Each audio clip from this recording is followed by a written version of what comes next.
Nous avons joint par téléphone Benjamin Mouton, architecte en chef du monument historique, qui a travaillé pendant 13 ans à Notre-Dame de Paris. Et est-ce que Oui. là, on a à peu près une vision des dégâts après cet incendie? Ah bah écoutez, c'est très simple, hein, la flèche. Apparemment, le feu semble être parti de la flèche, mais ça, c'est l'enquête qui le dira. Et puis, il s'est propagé sur la nef, le chœur et le transept. Ce qui est dramatique, c'est que la flèche, évidemment, a brûlé en totalité. La charpente du transept aussi. Ce sont des charpentes qui sont du 19e siècle. Donc on pourrait éventuellement dire, c'est pas trop grave, quoique quand même. C'est les charpentes qu'avait dessiné Viollet-le-Duc et c'était loin d'être sans intérêt.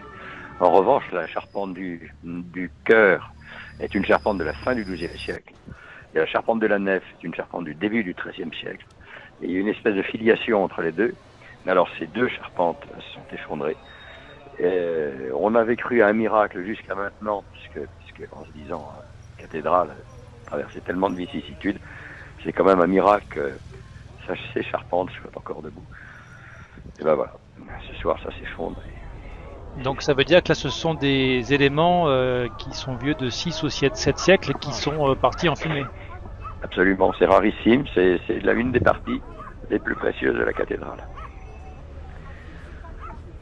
Qu'est-ce qui...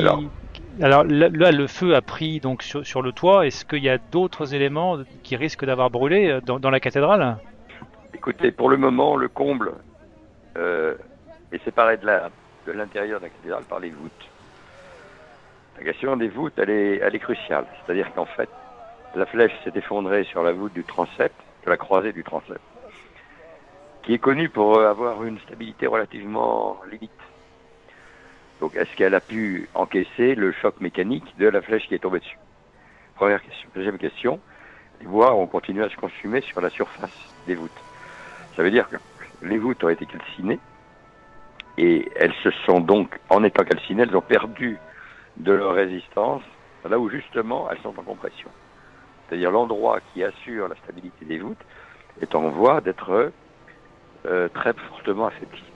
Deuxième question. Troisième question, sur ces pierres calcinées à des températures considérables, les pompiers ont envoyé de l'eau et ça a fait un choc thermique, ce qui a altéré davantage encore la fragilité des pierres. Ça, c'est ça maintenant l'élément le plus délicat à régler.